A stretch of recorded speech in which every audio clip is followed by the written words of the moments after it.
everybody? Channel Pup back again, and we're going to be going through the latest, greatest Sonic Frontiers stuff. I keep almost saying Sonic Frontiers, but yeah, there's new Sonic Frontiers content. There is an interview with Mario Kishimoto, the director of the game, as well as a bit of new footage of a certain particular level. So yeah, we're going to be going through all that good stuff. Now, before we jump straight on in, I just wanted to say, like, it's fantastic to have you guys here, and I'd really love to expand my audience. So if you could share this with your friends, or hit the like button, that would be a big help. If you want to go a step further, please, please, please consider joining my cult of Poibles. Become a Poible today, and you can tell all your friends about it. You'll become very popular, and you'll get all the babes, you know? That's you know, oh, you're a Poible? Oh wow, I've always wanted to date a Poible. Is something that, you know, people hear a lot when they're members of the Poibles. So, hell yeah, you know, join the Poibles, and that'll definitely happen, you know? Sick. So, let's start off with our little glimpse at Sky Sanctuary. Let me turn this off a second. Hello, everybody, and here we go. So, this is the Summer Game Fest, booth, and in the back there, you can see Sonic Frontiers. I don't know if you saw that. There it is. And you know what that is right there? That is definitely Sky Sanctuary. If you're uncertain, I don't know if you can see there, that's the Death Egg right there in the back. You've got the red grind rails, you've got all the colors of the Sky Sanctuary. That is undoubtedly Sky Sanctuary back again. I mean, come on, look at that. What else could it really even be? You know? So, yeah, we are back in some very familiar levels that we've seen very recently in Sonic Generations, which is really disappointing to see that once again we're relying on pre-existing levels. Not only that, but the same pre-existing levels we've seen multiple times before. Like, how much longer is this gonna go on, you know? Are we gonna have the next Sonic game after this? Is that gonna contain, you know, Green Hill, Sky Sanctuary, Chemical Plant, and all that? You know, like a game 10 years down the line from now, is that still going to have recurring levels? And 10 years might sound like a lot, but it's been 10 years since Sonic Generations, and we're still seeing the same old level themes over and over again. So definitely not impressed with that. That's a big red flag against this game. But okay, that aside, let's take a look at the interview with Mario Kishimoto, how Sonic Frontiers is an evolution of the modern Sonic gameplay. I'm going to turn this down just a little bit so you can hear me okay. So, yeah, the open zone is obviously the thing they're leading with here. And he's finally explained what open zone means. It's a world map as you see in other level-based platformers, only we've made it playable. Right, okay, let's just, let's go ahead and pause this a second. Hang on, there we go. So first things first, we're very early into an interview about Sonic, and we're already mentioning Super Mario Bros. 3. Not a brilliant sign, but hey, I guess you can't pretend Mario doesn't exist. So, they say world map, but it's basically playable, so you mean like a hub world, basically. Something Sonic's done many times before. From the sounds of things, I've been saying this for a while, it sounds like it's a very large hub world that allows you to utilize Sonic's abilities a bit more than your traditional Sonic hub world, which is a fine thing. But it's like, okay, it's not exactly the most novel concept in the world, but let's keep watching.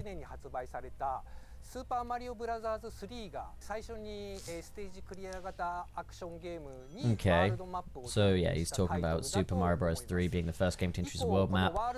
And yeah, so again, they're kind of going down the route of, it's a world map, but it's playable. It's a level select, but it's playable. It's, you know, like the navigation in Sonic Boom Rise of Lyric or whatever, you know? Not Rise of Lyric, Shattered Crystal. But, like, yeah, so this is not a open world as such, it's open zone. That's why they're insisting on referring to it as such.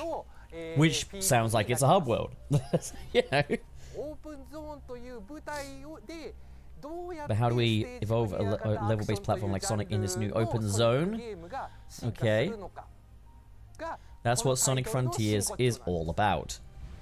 Again, it's basically a hub world. Without the limitation of a stage or course, the high-speed gameplay can head in any direction. That's good! That's good stuff. From grind rails to platform objects, loops and so on, the open zone is packed with the athletic action we love in Sonic games. Again, good.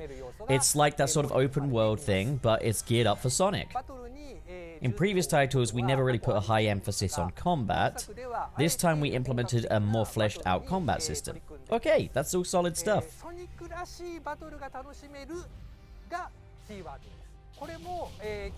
This is another element that is completely new to the series, well, if you discount Sonic Boom Rise of Lyric or the Werehog. So, apparently the combat's similar to the first Sonic movie, but Sonic wasn't really throwing punches much in that first film. It was mainly the second one. In the first film, I feel like they had a lot more emphasis on Sonic being kind of a weak puncher, especially in that bar fight. But, okay, so let's continue here. Due to the open zone, Sonic Frontiers has a lot more content. That's good. We need more content in our Sonic games. It's the type of game you can play for many hours. Good. We decided to implement a skill tree and the ability to level Sonic up. That's all good. That's all promising. While this might be unusual for a level-based platform, it was necessary to keep players motivated throughout their journey. All solid stuff. All solid stuff. That's all promising. Like, so far, this is really promising. Aside from the uncertainty as to what they mean by open zone, aside from the fact that they seem a bit confused as to what a hub world is, this is all fine. This is all good. The more you explore, the more you'll learn about the world's hidden secrets. That's all good stuff. Exploration rewarding the player. Great, that's what I want to hear, you know? Like, this is all so promising.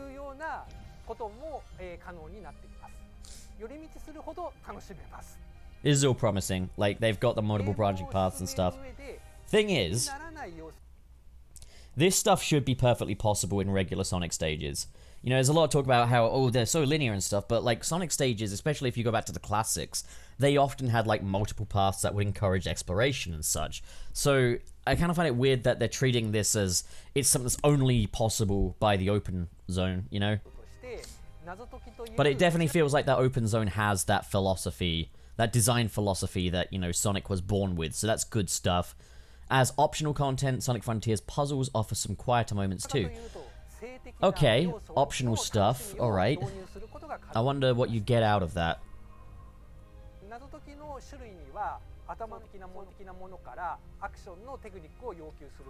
Some of the puzzles are brain teasers, while others test your action techniques to play out as a minigame. That's fine, that's okay, but Sonic's high-speed action remains core to the game. Good, that's promising. So the puzzles are not essential to advance the story. I would hope that they're still essential for certain collectibles, though. Like, include ways for players to get hooked by the puzzles, so please look forward to that. Okay, I will. Again, really promising stuff here. They've got the right idea. Psyloop is a new mechanic by which you can draw circles with Sonic's trajectory. Cool. The open zone allowed us to implement this new type of action. I guess because it's a slower paced style, but you can still have slower paced Sonic levels. You just run through them faster, you know? The Psyloop's a cool idea. The effect is different when you use it on something new. Okay, cool.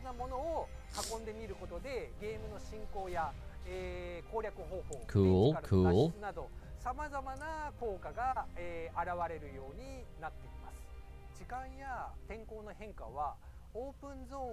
Okay, so is the weather just cosmetic? Oh, it can affect the gameplay as well, but never getting in the way of Sonic's high-speed momentum. It'd be cool if, like, more enemies come out at night or something, a bit like Minecraft. I want my Sonic game to be more like Minecraft. At certain times of the day, there are events that positively affect the gameplay as well. Interesting. Maybe more collectibles available in a day or something? I think it will surprise players, so please look forward to that. Well, because you asked so nicely. He looks really good up there. It's natural for level-based platformers to become more difficult as you progress. Yep, that's how it should be, yep. However, for the Sonic games, the problem has always been that the higher difficulty can get in the way of the game's sense of speed. Right, okay. With Sonic Frontiers, the open zone already offers a lot of content. So raising the difficulty in order to increase the playtime was no longer necessary. Right, stop right there. No. No, no, no. No, no. That's a fundamental misunderstanding of Sonic there, Morio Kishimoto-san. That is not what Sonic has ever been about. Obviously, there's speed with Sonic, But the idea is, yes, there are lots of obstacles and such and difficulties that can hinder your speed, can hinder your momentum. And the idea is you get good at it, be it through repetition or just being very observant.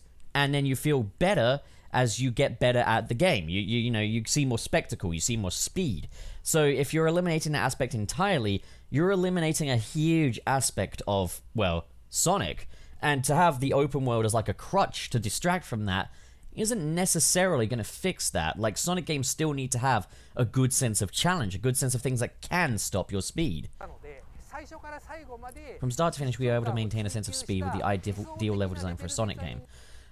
I'm hoping what they're saying here, what they're getting at here, isn't like a Sonic Forces thing where it is just dash like a maniac, you know? Like, where nothing gets in the way of your speed. It's optimized for Sonic to just keep running in that direction, you know?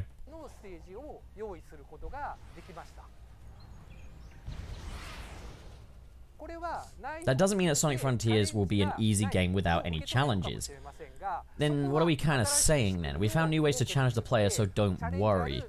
Well, I do worry, because the challenge when it comes to Sonic should be things getting in the way of that speed. It should be, you know, how you manage your reflexes and your speed. It's, you know, there's a certain responsibility. Like, there's no speed without control, and that's always been the thing with Sonic, is controlling him to navigate these obstacles. If that element isn't there, you're missing a huge chunk of what makes Sonic work. So that is concerning. I do worry. What are these challenges? Are they puzzles? Is it the fights, you know? Like, that's a problem. This game should take around 20 or 30 hours to beat. Oh, that's promising. That's a promise right there, because basically, like, obviously Sonic Forces, very short game, and, you know, it was another in a line of pretty short games. Sonic Colors, Sonic Generations, you know, all about 2 hours long. Sonic Forces, maybe even under that if you skip the cutscenes, you know? Like, Sonic games have been getting too short, so the idea of getting one that takes about 20 hours to beat, okay, I'm good with that. That's good stuff. If you want to do everything in the game, it will probably take double that amount of time. So are we implying that it will take about 20 hours to beat, just if you're playing it from a story perspective? I find that hard to believe. I want to believe you, Mario Kishimoto. I really, really do. In previous titles, Sonic fans have enjoyed time attacks for each stage. But for Sonic Frontiers, doing a speed run of the entire game might be a fun challenge. If it takes 20 hours, you might want to stop for lunch. Did that just have a black frame there? I've been guilty of black frames in the past, but really on an IGN video? Yeah, it did. It had a blackout frame. You see that? I want to see if I can pause it on the black frame. How does that happen in an IGN video? I can understand it with me when I'm just cobbling these things together. I'm just one guy editing this, you know? But, man. Okay. For the most part, this sounds promising. Level-based platformers are known to have relatively simple stories and stylized environments. Yep, that works. However, we felt that Sonic has the potential to differentiate itself from such tropes. Sure does, yeah, absolutely, capitalize on that. That's why we went for a more serious story and photorealistic visuals. Hell yes! Look forward to the day when you can all try out this new experience. Oh, buddy. The last time I was promised a new experience was at the Sonic 25th anniversary party, when Takashi Iizuka said that Sonic Forces would not be a sequel to Sonic Generations, it would be a brand new experience. And what did we get? Modern Sonic Boost gameplay, classic Sonic gameplay, and familiar levels such as Green Hill Zone and Chemical Plant. And it looks like we're getting those familiar levels again. Oh, hell no. Not good. So this all looks good though. Like, a lot of this here looks really promising. But it's quite funny how they're not really talking much about the cyberspace stages and what they consist of. Like, we heard a little bit about them in Iizuka's interview, but we're not hearing much about this. What's funny is, at this summer Game Fest, they had, like, bouncers blocking people from filming Sonic Forces gameplay... Not Forces. Frontiers' gameplay footage. It makes me wonder, is there a reason why they don't want us to see these? Are they saving it for the final release that we'll suddenly get that smack in the face of realizing that the the cyberspace stages are just all lifted from Generations, and I'm guessing the layouts will be different, but still, I don't want to see the same environments over and over again, you know? We've seen them. Been there, done that, you know? Like, just because Sonic Mania was a success, just because Sonic Generations was a success, that doesn't mean that same formula is going to work all the time. At some point, it stops being nostalgic and becomes the norm, which is what we're getting here. And not only is it becoming the norm, it's becoming tiring. And that's a bad thing right there. But that is unquestionably Sky Sanctuary. Now, I'm hoping that maybe these are test levels made using those existing assets for the sake of this demo, and that the final game will have different actual levels, that maybe these won't be included. But that's a lot of copium I'm having to huff there. Honestly, if they just all look like null space, and they really just look like a cyberspace looking thing, that would be better than recycling the same old levels. And there have been people saying, oh, they'll basically just be special stages. They won't. Like, Kishimoto-san has made a point of kind of saying that it's a level-by-level platformer at the end of the day. And that the open zone is just a new sort of gameplay loop. And we do know a bit about the gameplay loop now, thanks to one of the Summer Gaming Fest journalists kind of stating that basically the whole thing is you're in the open zone, you solve puzzles to unlock more of the open zone, and as you unlock more of it, you unlock more level gates, and you get more bosses to fight in that open zone. You fight the bosses, you get the gears that take you to the cyberspace stages, and once you complete those, you get keys that take you to a vault which unlocks the Chaos Emeralds, which lets you progress through the game. That's good. It's like a Sonic game, but with, you know, an extra immersive gameplay loop that lets you kind of go through this, you know, enter these different realms and such, but with this connective tissue that is the open zone. And that connective tissue could make a world of difference. But I don't want what's between that connective tissue to just be the same old, you know? You gotta have something new from time to time. You gotta have something new. Like, put it this way, like, if you made a Spyro 4, but it had just levels from Spyro 3, except the hub worlds were different, that's still not a new game, you know? That is a repackage. It's a new connective tissue, but the game overall is the same. I can understand the context of, like, Sonic's here without his memories, and, like, going into those cyberspace levels is a matter of getting those memories back. Okay, great. But, like, you could at least do different levels, you know? We did a Sunset City episode on this just earlier today. We talked about what levels we would do if we had to do the whole bringing back familiar stages thing. And we had some really imaginative picks. So, like, yeah. Sega, please don't use the same old levels again and again. I'm hoping that maybe Green Hill and Sky Sanctuary are just included among a bunch, or that they're just test stages or something, just part of the demo, because really it's not acceptable to keep dishing out the same thing. It's like, think of this as Sonic's 30th anniversary game. It's his 30th birthday. It's like, you're having his birthday party. It's at a different venue to before, but you're buying him the same presents, you know? That's not okay. That's not cool, you know? Hell no. So what do you guys think? If you enjoyed this video and you want to support more like it, be sure to hit that big, beautiful subscribe button. And of course, in the description below are links to different social media feeds, including the Patreon. If you're feeling extra generous, like the following people, who are Marcus Ward, Sirius the Skeptic, Biotinarts, Mr. SP, David 20 Covers, Sergio, John Comey, Shodin, George is Lost, Legendary Ray Ray, Cheesemaster769, Adam Myers, and Fayalan Schwarzentraub. Thank you guys, you are the best of the best, but as for the rest of you, thank you so much for watching, guys, and have a great day. Welcome